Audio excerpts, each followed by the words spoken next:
Some memories don't fade. Sometimes you miss the old days, but nothing changed unless you change what's around you. How you think, how you live, how you speak, how you walk, how you blink, how you talk, how you teach, how you reach. Let it sink. What's your purpose? What's your passion? Through the pain. What's your pain? Is it plain? On a plane? Hydroplane? Hydroplane? What's your purpose? What's your passion? Through the pain.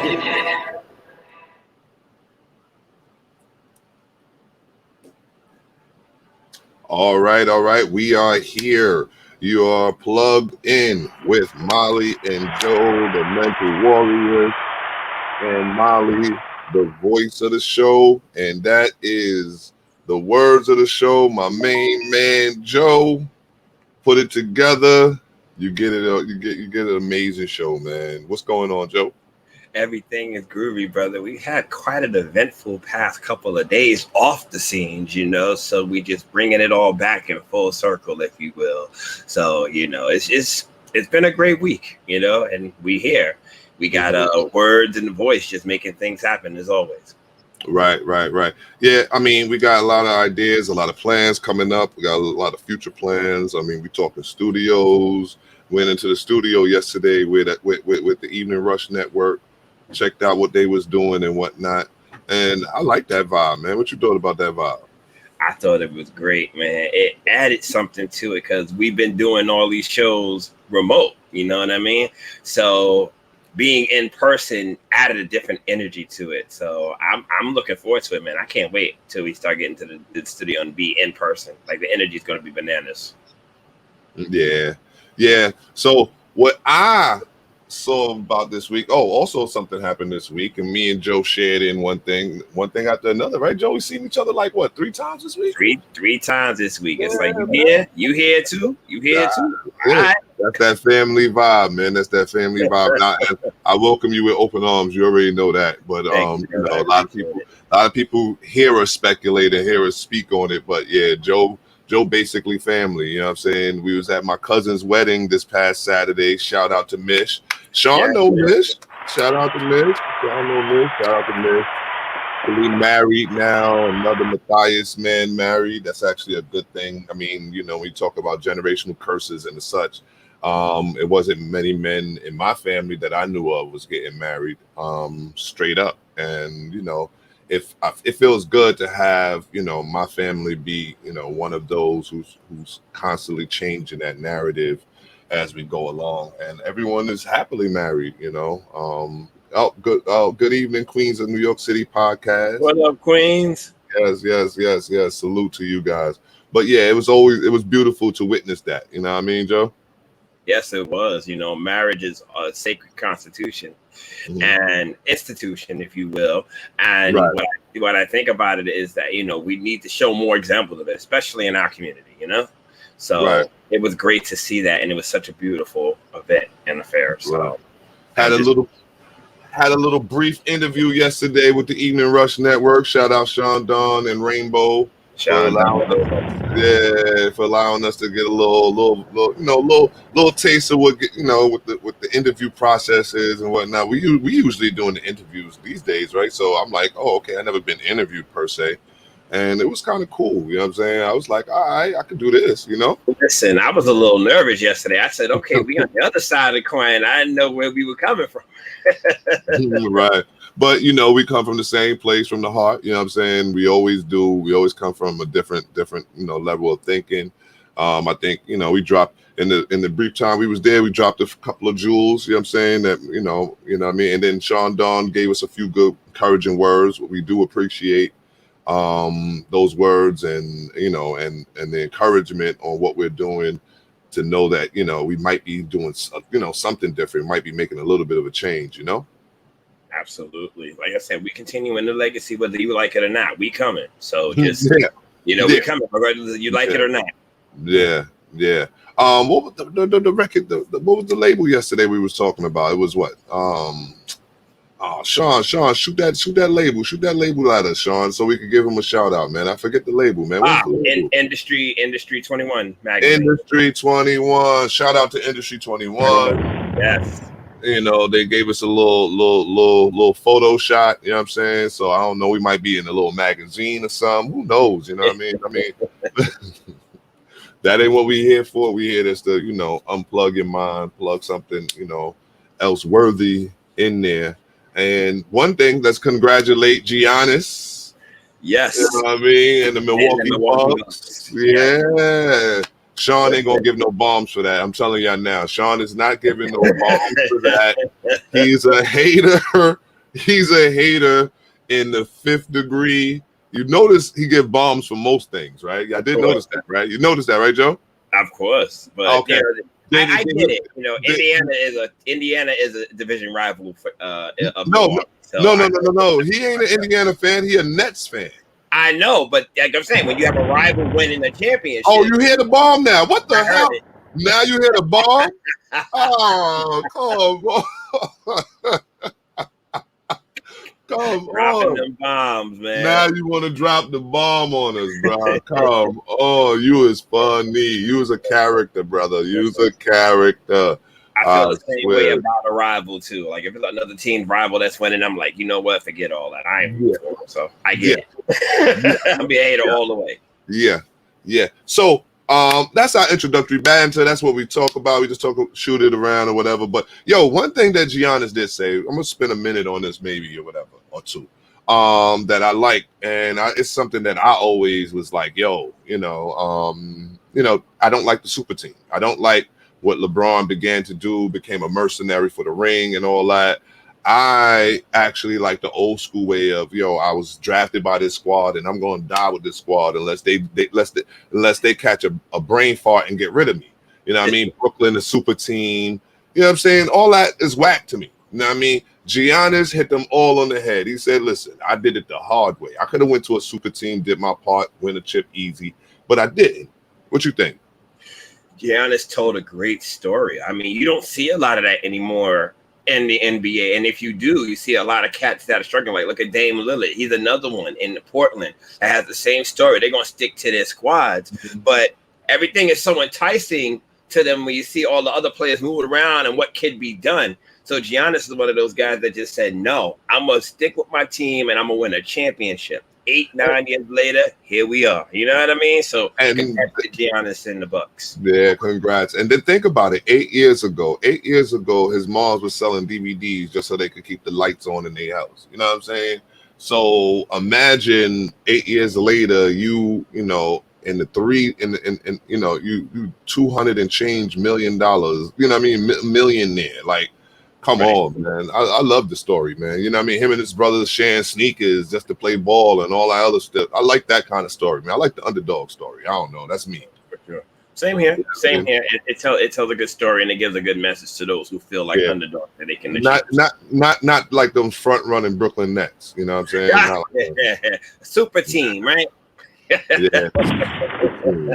Okay. Yeah, I bet. Yeah. Oh, wow. He got violent. Whoa. Hey, Dred. Dred, you okay, Dred? Him taking shots at us, man. You don't see him, Dred, taking shots at us, man. What's up with you, man? Oh, man. But we on all platforms. We on all the platforms that you could think of. We on YouTube. We on Facebook. We on Instagram. We on Anchor.fm. We on Spotify. We on iHeartRadio, we on Mixcloud, we on Google Podcasts, we on iTunes Podcasts, we on the Evening Rush Network, of course. We on Plug with Molly and Joe on Facebook. We on Instagram, that's Plugged MJ. We on Deja Vu TV. You could call in to us at 929-441-2417. That is 929-441-2417. Give us a shout out, man. Let us know if we're doing good. Let us know if we messing up, how that goes, right? Add some voices and words for the voice and the words, okay? Yeah. We want to hear. Yeah, we good. So, you know what we do next. Everybody should know. Everybody, we're going to have a little production with that too. I'm like, look, paying homage. Like, you know what I'm saying? But what we're going to do is this paying homage section as we do. And Joe, who do you have this week? Well, this guy right here has been considered to be one of the greatest Afrocentric scholars of all time. This is Yosef Ben Jochannan, also known by many as Dr. Ben. Dr. Ben. Yeah. Go. Dr. Ben was an American writer and a historian. He was considered to be one of the more prominent Afrocentric scholars by some Black nationalists, while mainstream scholars dismissed him because of the basic historical inaccuracies in his work, as well as disputes about the authenticity of his educational degrees and academic credentials. Well, that may be true on some aspects, but I'll tell you, in the Black community, he is revered. Like when you think of Pan-Africanist over the last century, you look at him. He's written so many books, and not just from a modern day Pan-Africanist person. He's talking about the Ethiopian Jews, and he's talking about the history of the African diaspora. So a lot of his early works is where I got a lot of my information from. And he was just so revered. I mean, you had NBA players paying for his funeral when he died. That's how Scott. I remember the story of David West, who was on the Pacers at the time. He paid for his funeral. So you wouldn't necessarily hear that coming from a scholar and a teacher, that he was like the premier master teacher. So wow, kudos to Dr. Ben, and we hope that we do it with him. Yeah, we I believe we're fortunate to be raised in, I would say, the golden era of teachers and scholars and such. Because I think you know the guys from way back that paved the way had set such a foundation that there was a lot more, there's a lot more scholars and people of like minds just popping out of nowhere. You understand what I'm saying? And I think we're very fortunate. That's the reason why we have a show like this that was never thought of, I would say 20 years ago, 30 years ago, maybe even 10 years ago. You understand what I'm saying? I mean, like, honestly, like, you really think about it. You understand what I'm saying? And listen, our age dictate that's within our lifetime. Right. We've seen a lot of it. Like, we saw the book, and a lot of it was, how you reach the masses through lectures and books and things of that nature. So that's what we had to learn our history from if we weren't learning at home. And it lines up with our topic for the day. You know what I mean? Them chickens, you know what I'm saying? But Roosting Chicken. Them chickens coming home, you know what I'm saying? So, and I think both of us are examples of such things. You know what I mean? To be honest with you. You know what I mean? And Sean and people like Sean Don, Sean Don, like at the end of the day, he's an entrepreneur. He owns his own network. He owns his own platform for a Black man such as myself and yourself to be able to speak our minds. Come on now. They didn't want that to happen. You know what I mean? Something happened. Yes. Something happened. But no, I got it. Trust me, I got this. Because I'm not going to dwell on this next topic I'm not going to dwell on who I'm paying homage to too long, because it's no picture of him, because he's that kind of dude. You know what I mean? Trust me, he doesn't have many pictures, if he does have pictures. But it's my uncle, and his name is Chief Eliezon. You know what I mean? And I want to pay homage to him. He was our Dr. Sebia in a sense. You understand what I'm saying?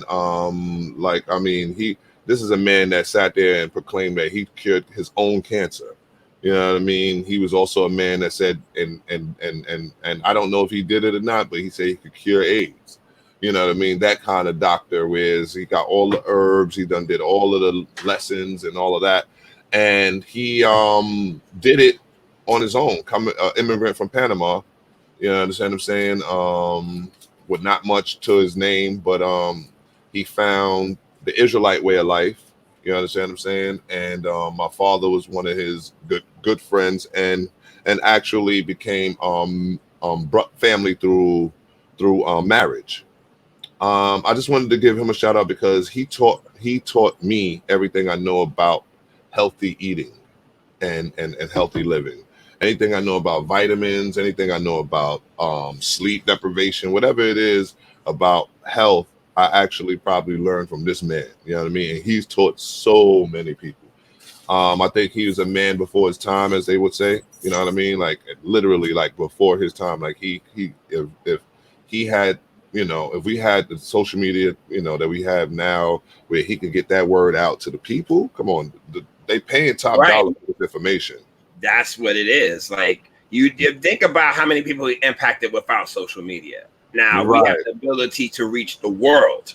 Back then, you might not have had that same opportunity within the time, but you could reach the world in an hour, so everybody can know what you're doing. So to have that type of connection nowadays and to use it correctly, that's the key. Right. And he's still going. He's still out there making his herbs, making his mixes. You know what I mean? Diagnosing what he diagnoses. You know what I mean? Because some people, what they do, they'll go to the doctor, figure out what's wrong with them or what have you. Like, what do you think is going on with me or whatever? And then they'll go to him and tell him what's up, and then he'll have some type of herb or something for it. You know what I mean? So, he was a little extreme at times, you know what I'm saying? And, I think a lot of us is better off for it because, now we know we can do it. We know we can eat healthy. We know we can, stay away from certain foods and such. But shout out to my Uncle Chief Eliezon. All right, Sean, let me talk to me on the side. Talk to me on the side. He's definitely available, bro. Trust me, he's available. All right. And then we move right along, right? It's just like a well-oiled machine. Pass the ball, dribble a little bit, shoot. You know what I'm saying? Pass it along. You know what I mean? Brooklyn Nets can't do that. They ain't do that. They ain't do that well. Brooklyn Nets ain't. It's gonna be one of those days, producer. It's gonna be one of those days. Oh, he shot me again. Oh man, the violence, man. Black on black violence is produced by black men. Stop it. All right. Current events. Here we go. Well, here's an interesting one. We'll start off with this one. Many colleges and universities around the United States are mandating the vaccination in order for students to return to school.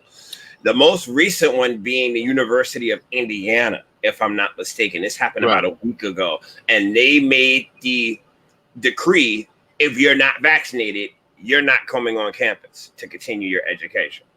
And I mean, well, you look at it this way, colleges and universities are a form of big business, money, right? So you got to have people on campuses in order to do business. Right. So, it's crazy, but I get it. And I totally understand as well. But people who are truly against the vaccination, they're going to have to make some serious choices. And I think we're starting to see that with a lot of people who are going to be forced to do this vaccination. And they're going to say, well, either you want to live or you don't, or you want to be amongst the people or you don't. So people are going to, it's happening all over society. When you go to the corporate world, when you go to places of interest, they're saying that you have to be vaccinated in order to enjoy the facilities or to enjoy the space. Right. New York City, they've already started getting people back into the offices, but there's no guarantee that everybody is vaccinated yet. Well, so it's one of those things where, your parent will force you to do something without forcing you. All right, let's see how you enjoy it. You're going to be the only one out there doing nothing. Let's see. Well, personally, I've had to see that within my own household, because as my wife put up there, she felt violated. Sure, I felt violated for her that in order for her to continue her education further, she'd had to get vaccinated. And even if she wanted to go away on a trip or what have you, like she planned on going on a cruise later on this year, and she has to get vaccinated. Said a hospital in Jersey fired 6 supervisors and managers. I'm aware of that as well. I've seen the article on that as well.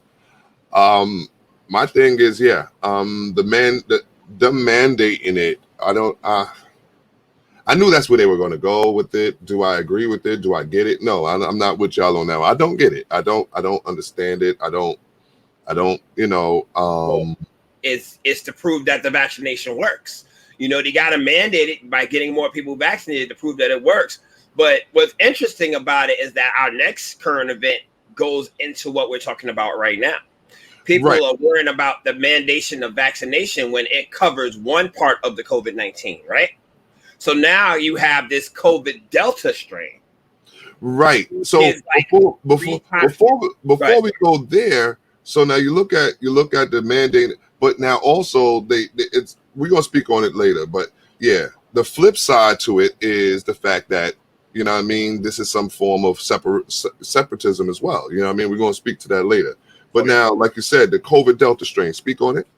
Well, it's supposed to be 3 times as powerful as COVID-19 as it is, and it's where we were last February. It's hitting people now and worse than it was with COVID-19. People who are vaccinated are getting the COVID Delta strain. I have doctor friends who are telling me that people are coming in with it. The thing is, they're saying that if they're vaccinated, they're not getting the side effects that they would before. But then there are some people who are unvaccinated are getting it just as bad or worse than what COVID-19, the original strain, did to them a couple of 17 months ago. Okay. It says after months of, it says here, right? It says after months of data collection, scientists agree the Delta variant is the most contagious version of the coronavirus worldwide. It spreads about 2 to 3 times faster than the original version of the virus, and it's currently dominating the outbreak in the United States, responsible for more than 80% of COVID cases. A new study published online this month sheds light on why. It finds that the variant grows more rapidly inside people's respiratory tracts and to much higher levels, researchers say. On average, people infected with the Delta variant had about 1,000 times more copies of the virus in their respiratory tracts than those infected with the original strain of the coronavirus. In addition, after someone catches the Delta variant, the person likely becomes infectious sooner. On average, it took about 4 days for the Delta variant to reach detectable levels inside a person, compared with 6 days for the original coronavirus variant. And someone wrote, but did what's going on with the death totals and the such? And that's exactly where I'm at with it, because it's like, why is that not something that's being spoken about as well? You know what I mean? Like, this is supposed to be some crazy variation, and we're not talking about shutting nothing down this time. But I mean, I guess I get that because, like I said, it's all about the money, right? Well, the government doesn't want to spread panic. We just got back to where we were, and we still got a long ways to go. Another epidemic, another pandemic would definitely would make things worse than what they were before. So you don't want to spread panic by that. So this is the way that it should have been done with the former presidency. It should have been done this way.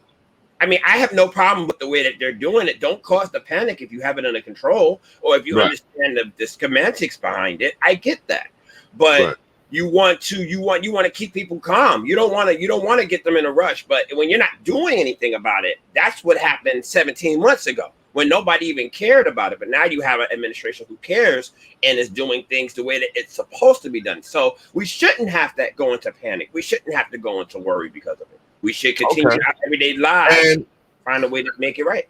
And I don't. And, I mean, we live in a world where there's so many bacterias and viruses and deadly things that can get us. Some called a gun with another person's hand behind it. You know what I'm saying? Like, it's so many things that could take us out of here to sit here and be worried about something. I mean, that, naturally we just say is in God's hands, right? Like, it's a situation where, if it's supposed to happen, I guess it will, I mean, just not be negligent, let's be safe, try to be a little cleaner, try to be a little more considerate, keep your space, try to keep a circle small. That's another thing is teaching us. What you think? Keep your circle small. You won't have to worry about these things. Absolutely. But here's the funny thing. Interesting thing is we should have been doing this long before the pandemic. Right. This is the way to live. The fact that we've been walking around here with our pants down, so to speak, and then it just closes. We were supposed to be doing this for longer. This is part of health etiquette, if you will.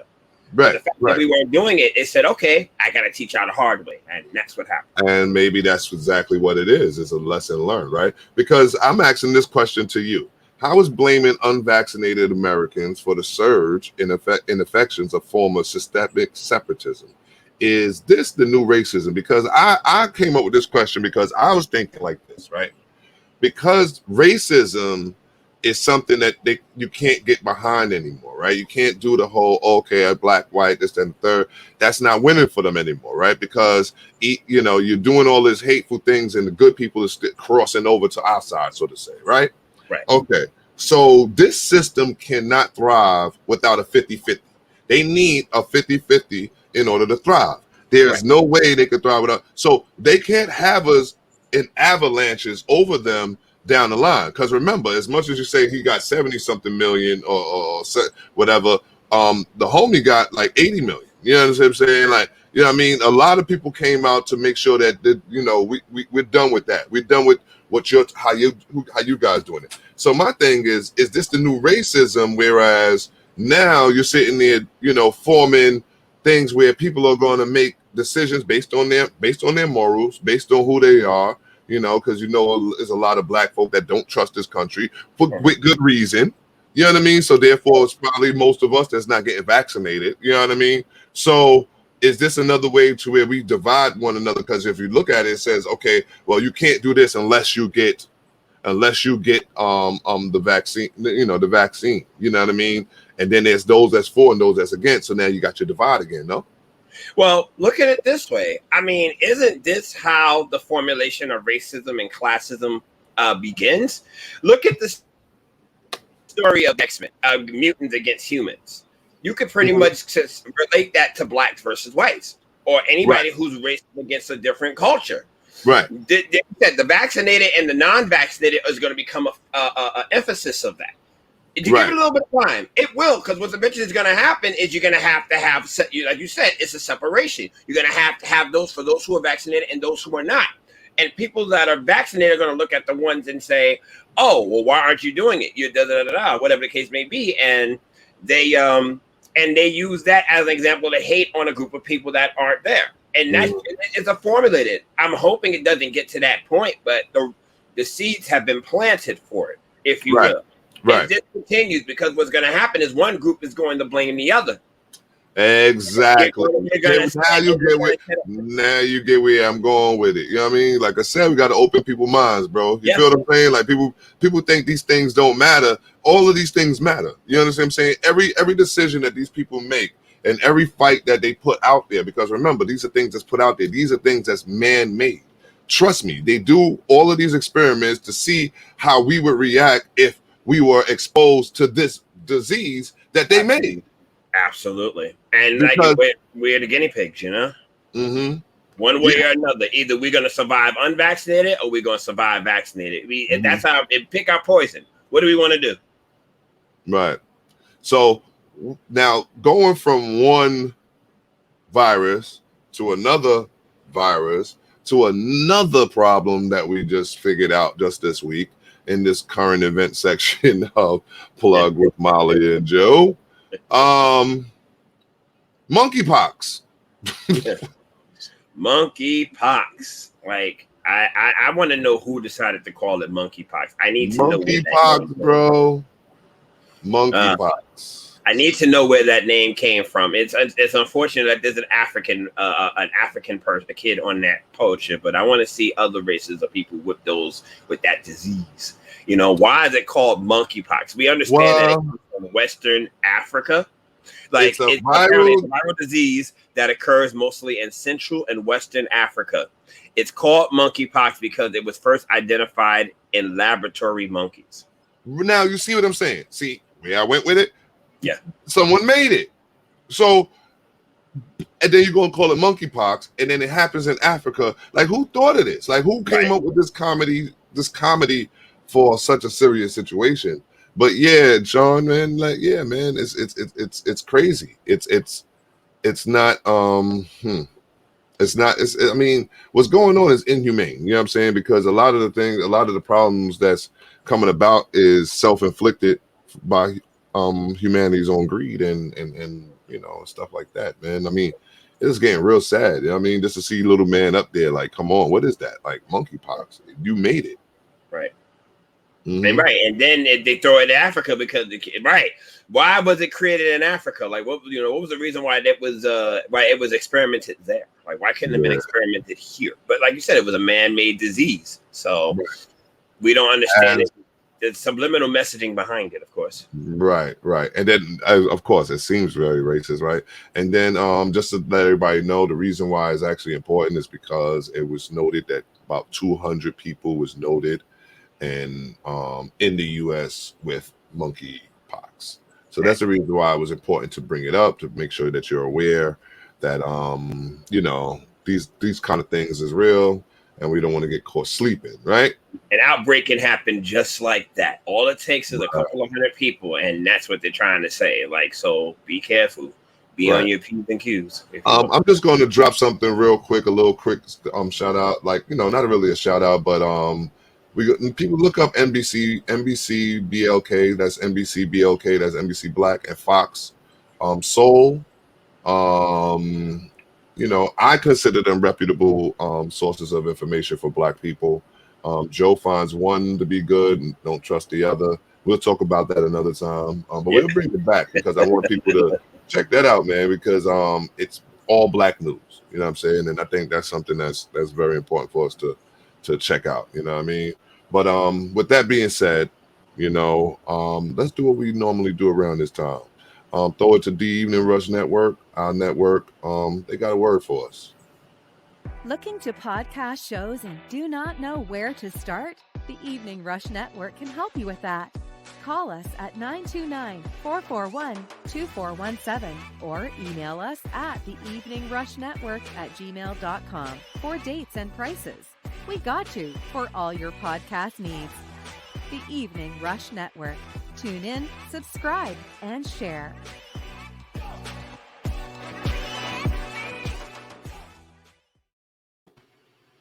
I remember the platforms we're on. A few of them is YouTube, Facebook, Instagram, Anchor.fm, Spotify, iHeartRadio, Mixcloud, Google Podcasts, iTunes Podcast, the Evening Rush Network, Deja Vu TV, and of course, we are sponsored by none other than Baller.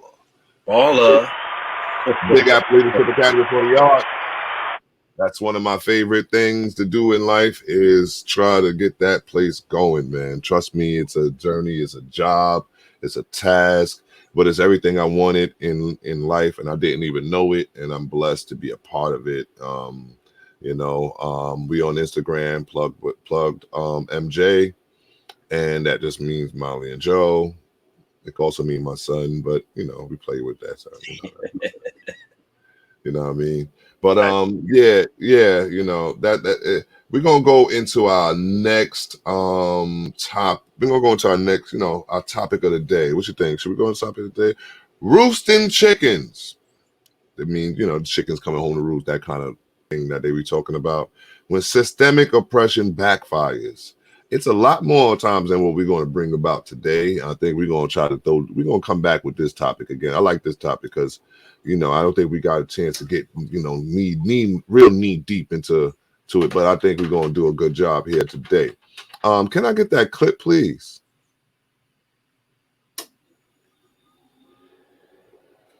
The hypocrisy of the white man. On November 22nd, 1963, President John F. Kennedy was assassinated.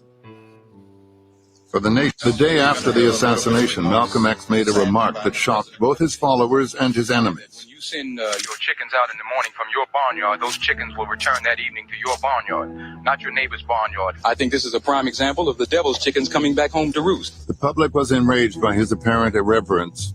In his book, Malcolm insists he was misunderstood. You were involved in a controversy some months ago with your leader. Is that over? Well, I've been silent for the past 90 days because of some statements I made concerning the President of the United States, which were distorted. They were distorted. And yes. What did you say, Malcolm? Well, I said the same thing that everybody says, that his assassination was the result of the climate of hate.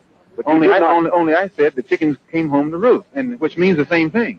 Climate of hate means that this is the result of something.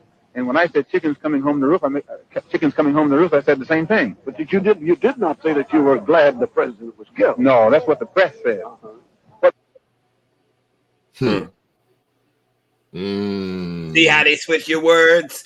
See how they switch your words upon you? The press tried to make it seem like he hated Kennedy, but that wasn't the case. The case was he was saying that what you do in this world eventually comes back to you. Right. And I think of the chickens. Exactly. And you know, big shout out to the legacy and to the work of Malcolm X, the great Malcolm X. Can I get a clap on that one, Sean? Can I get a clap on that one? I'm gonna wait for that one. Yeah, Malcolm X, one of the greatest minds ever to grace our ears when it comes down to this game called striving for social justice for our people. Sure. So it goes into our topic, and modern day examples of the chickens coming home to roost, right? So we speak on, like you see, we see the hate that they put out there comes back. So Joe, give me one example. I can do that. I can think of one right now that's kind of plaguing this country, if you will. It's been deemed as a pandemic, a state of emergency for a lot of governors in this country. Gun violence, the modern day gun violence. What it is one group of people don't look at the gun violence because it's not happening to them. So you have a big protest, or you have a big protesting on the right to bear arms. You're looking at the right to bear arms. What are you using the arms for? Are you using the arms to protect yourself? Are you using it for hobbies? Are you using it to self-defense? Whatever the case may be. You have a lot. I remember a few years ago when the NRA was fighting against those who was trying to ban. I remember that too. Yeah, and they were trying to make it stricter gun laws. Which makes more sense because not everybody needs to have a gun. Right. So now what you're seeing is a surge of gun violence in this country that's astronomical. It's like, I used to always hear about Chicago, Illinois being the main place for a lot of gun violence in this country. You hear about it all the time because it was mass shootings like every other weekend over the last 10 to 12 years. Now you're hearing it in other places as well. And unfortunately, the majority of it's happening in the Black communities, in the urban communities, because we're the ones who using the guns in a negative state. But the problem is where it's backfiring is that we're taking it out on other people as well. And now you're starting to see more mass shootings amongst the other people as well, among the oppressed people or the oppressors.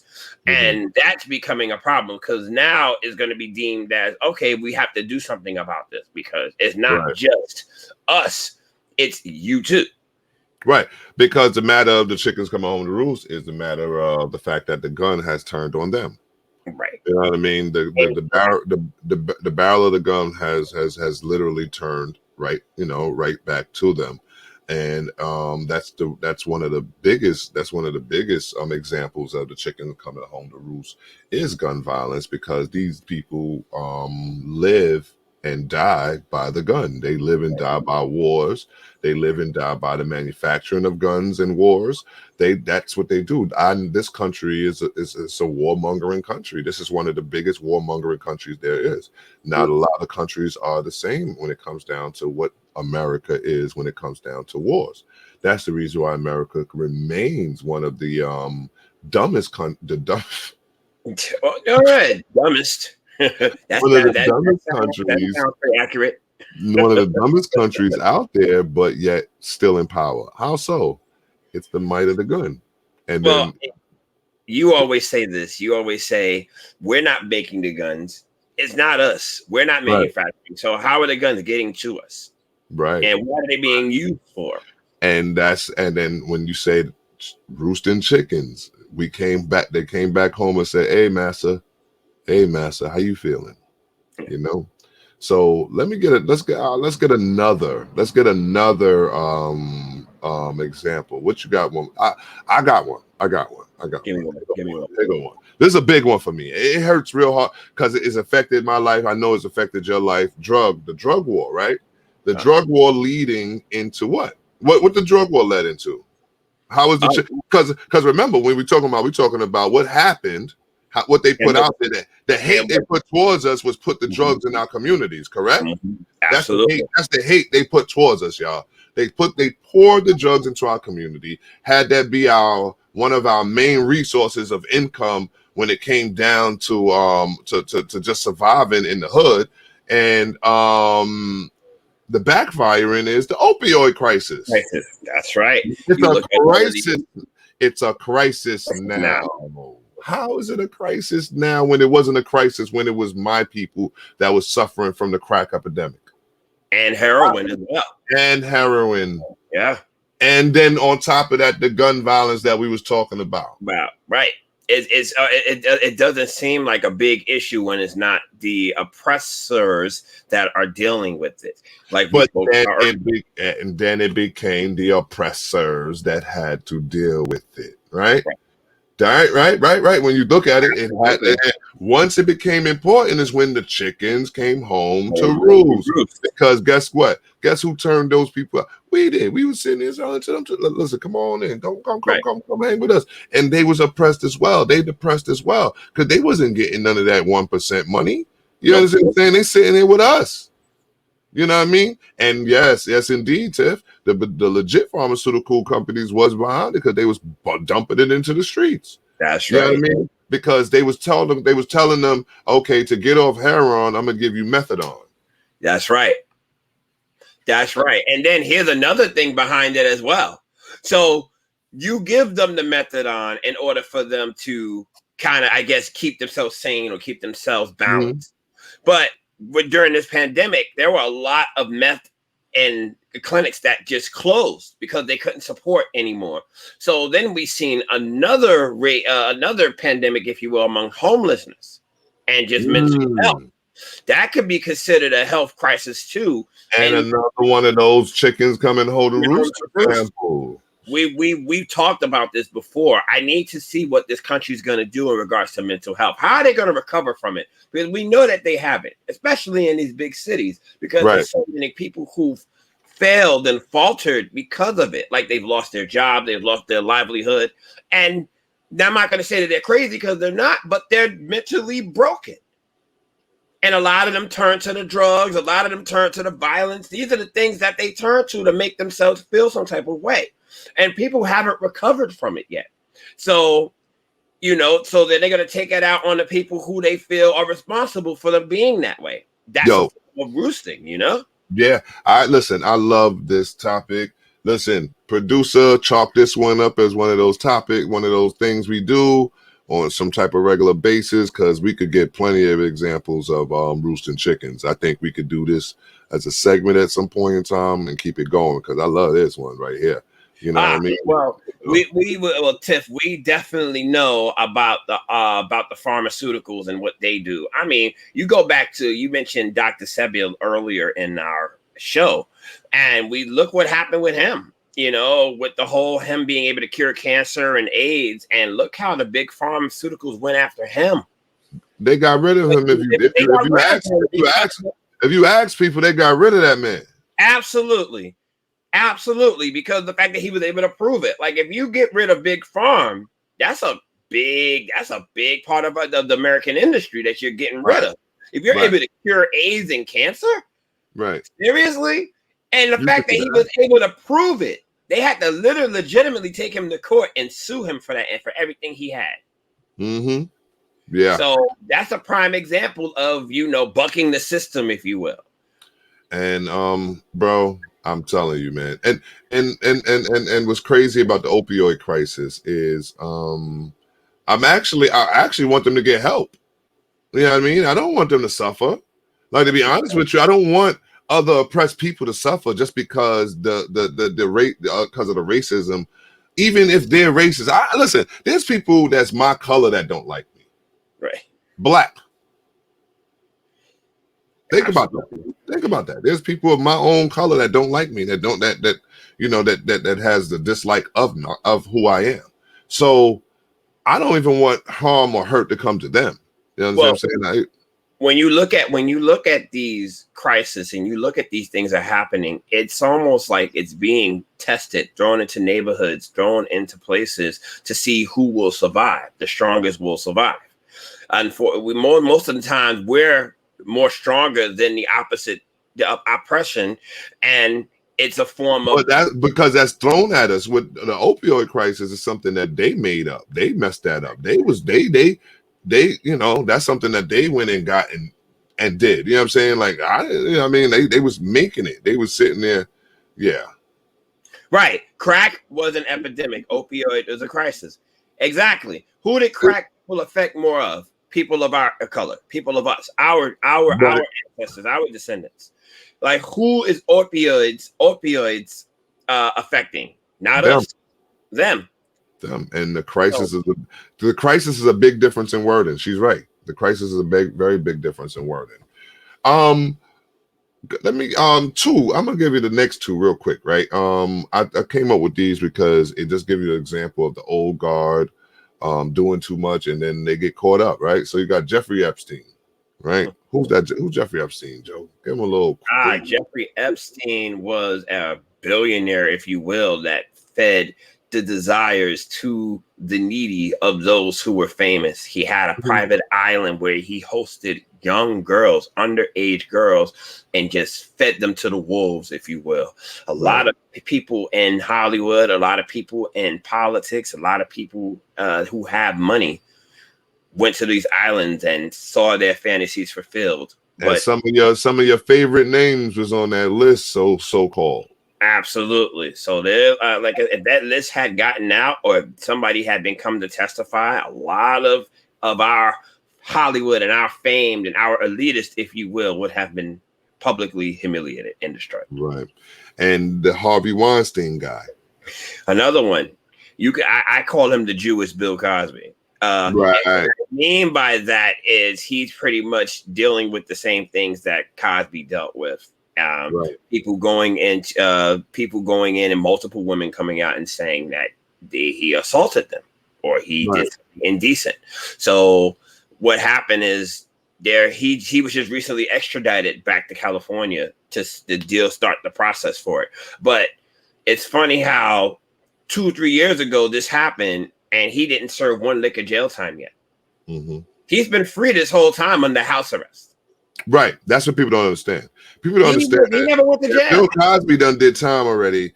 But as we can see, they didn't have, you know what I mean? Like, and I'm pretty sure that's probably the reason why Harvey Weinstein is under house arrest. But what I tied both of those into, and even what we spoke on Bill Cosby, I mean, Bill Cosby was caught up in something that caused this whole, what we called today, the Me Too movement.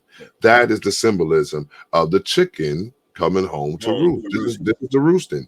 The roosting is at one time in life, you can be a misogynist asshole. Right. At one time in life, you can disrespect women and treat them lowly, and it won't be a problem. Once a time in life, you can persuade them to do favors for you just so they could get ahead in life, and it wouldn't be no problem. You understand what I'm saying? Because that was the status quo. That's what how big money in Hollywood and all of these people dealt.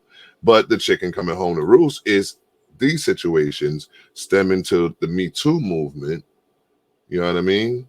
And which got these people getting arrested and locked up and changed the whole dynamic into even how people have to deal in social settings anymore, right? Absolutely. And that's what it is. Now it's affecting the oppressor. And now the oppressors are having problems with it. Like there are a lot of what you would call average white men who are pissed. They are mad. They feel that their rights are being violated. They feel like a lot of people has been sued. I mean, a lot of people's job. These are only two names. You know what I mean? These are only two names. You understand what I'm saying? So many people. There's so many people that's been caught in scandals such as this in the past. I would say 3 to 4, 5 years now. Yeah. And that's exactly what it is. And now you had I saw Joe Rogan on NBC. He made this statement about single white men being the oppressed. He feels that they're being oppressed because of this, because they're not able to act in the way of how they acted before. He said they're afraid to say anything anymore because if they act the way that they used to act, they'll be canceled. And then that goes into our next point is even our last president, Donald Trump, who also was one that was accused of many misappropriations with women. You know what I mean? He was accused of dealing not so great with women. And grabbing by the putting in all that stuff. He was a proponent for these things, and that ties into our next point, right? Well, Joe, what's our next point here? Well, we're going to talk about the last election, the 2020 election, when you change the rules to benefit you, but it doesn't benefit you. Right. The rules were changed so that it would benefit Trump. However, it backfired. and benefited Biden. That's an example of the chickens coming home to roost. Mm-hmm. You call that if that's not the example of an oppression of system being backfired, I don't know what is. Right. But, and I think it happened twice. If you ask me, I think the first Trump election, him being president in itself, is actually the chicken coming home to roost in a sense, because there's no way they wanted that to be the case. Trust me, there's no way. I'm not convinced that they wanted Donald J. Trump to be the next president of the United States. They knew they just didn't have a snowball's chance in HE double hockey stick, as they would say, hell, in beating that woman if they didn't just pull off some old outlandish left wing, right, swing or whatever, because what they played into was the race card. That's what they played into. And they knew they would get that divide with Donald Trump because he was going to breathe that Hitler mentality into the people. And guess what? It worked, right? It worked.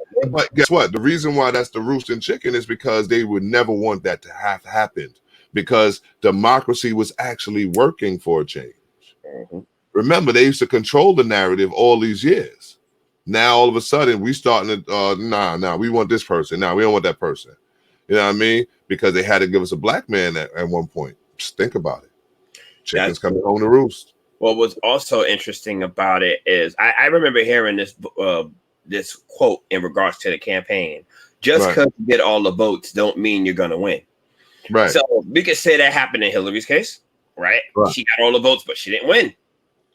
So 4 years later, you come around the thing, and Biden, the votes are almost very similar. Like, even though more people voted to get it, I get it, but it goes to show you how many people didn't vote for Hillary as opposed to voting for Trump. Right. He got more votes this time around than Hillary did last time. Right. That's scary to know that many people did not vote in the last 4 years. And he's the ultimate wild card when it comes down to chickens coming home to roost, because guess what? This man wants to be the next Hitler. Yeah. Oh yeah. You understand what I'm saying? So why would that? That's not good for nobody. I don't care what color you are. That is not good. One man dictator. No, it's not. That's So they created a monster in him. You understand what I'm saying? If you ask me, but let's go. But let's move on from these nasty boys. Like, it's just ugly. Because I want to speak to something that actually was so painful that it brought out diamonds. You know what I'm saying? The pressure. This is one of them situations where the pressure brought out diamonds, brother. You know what I mean? What you think, man? What you think? This last point of the chickens coming home to roost. I think it shows what could be done. I think it shows what can be done when the system oppression backfires. I mean, you have negative causes or you have negative challenges, and you use them to your advantage. But over time, everything that's bad is going to become good. And in this case, go ahead. I'm listening. In this case, the challenges became good. Slavery. Go ahead. Let's talk about it. Yes, let's talk about it. Slavery. We understand that it was eventually meant for us to be down. It was meant for us to be in a sense of oppression.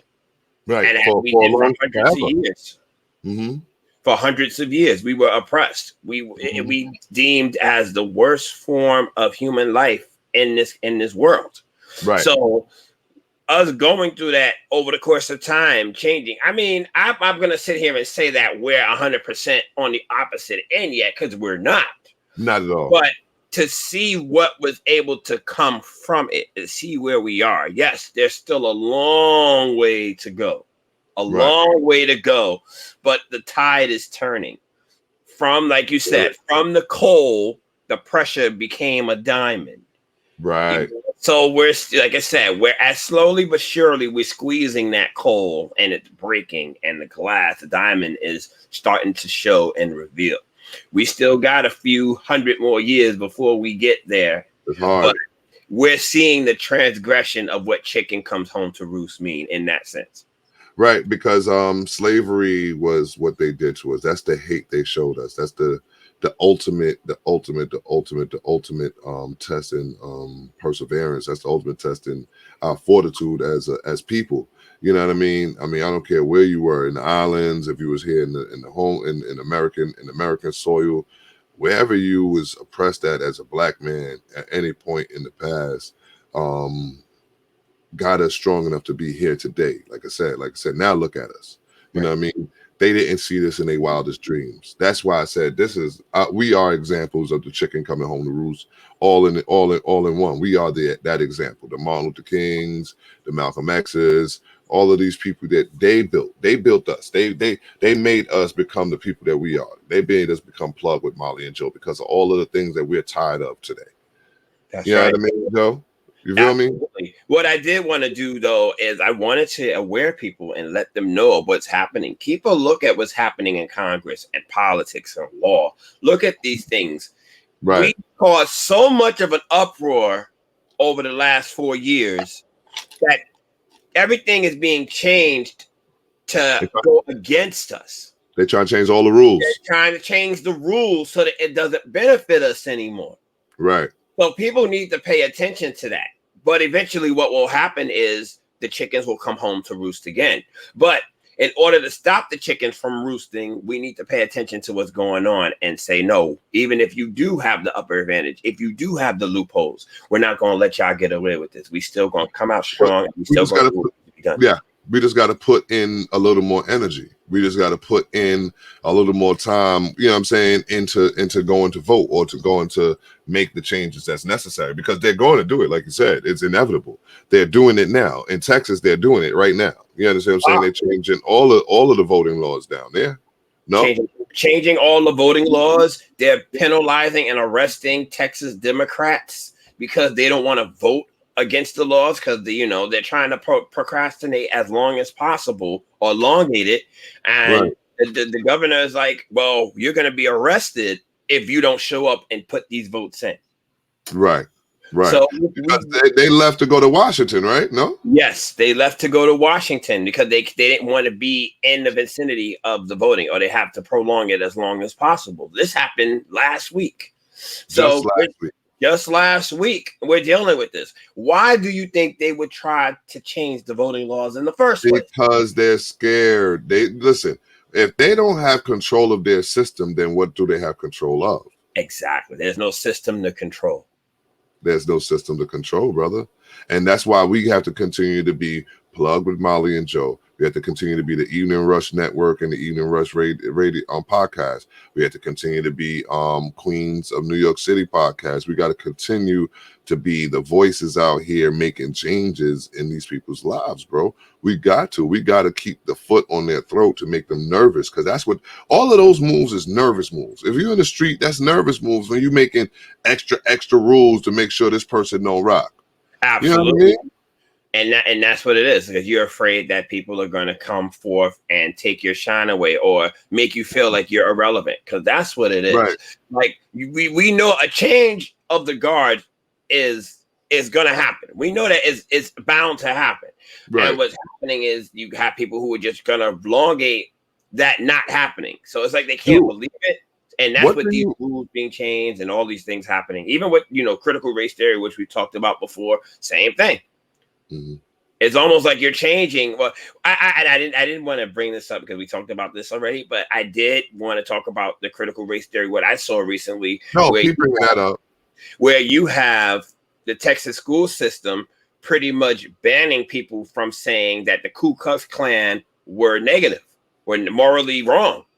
This happened this week. I saw this and I was sitting there going, But why we can't have an opinion on that, though? Like, why I can't look at all of the lynching, all of the criminal activities that you committed to my people for years and years and years, and say, you know what, y'all are bad people. Why I can't see that for myself? It's not an opinion because it's fact. It happened. It's reality. There's no perception behind any of this. This stuff happened, and there's proof of it. The point is that they don't want it to be taught. They don't want to be looked at as the bad people anymore. It happened already. There's no way you can go around it. So they rather just say, hey, we're going to get rid of it, and eventually it won't come up anymore. So what's going to happen is it's going to be illegal to talk about. You can't talk about that no more. It's sacred. It's forbidden. Well, I look at that as desperation because I look at a lot of the moves. You know what I mean? Right. Yeah. So if they stop talking about it, it will disappear, eventually become questionable. Right. You're right. Because the same way, if you keep speaking on it, it's going to become things that people, common knowledge. The Ku Klux Klan killed black people. Slavery was bad for black people, and the drumbeat of that allows for a lot of other people to wake up to the fact that, wait a minute, we're not great people. We owe these people something, and they're not ready to do that. And like I said, chicken come home to roost, because slavery, now look at us, because the times that they keep exposing the beat downs and the beat downs and the beat downs and whippings and the whippings and the whippings and the police brutality and the police killings and the lopsided of opportunities in the workforce, and all of these different things, man. And yeah, bro, it's inevitable. You understand what I'm saying? It's inevitable for us to topple this, but they're gonna fight it. They're gonna fight it, bro.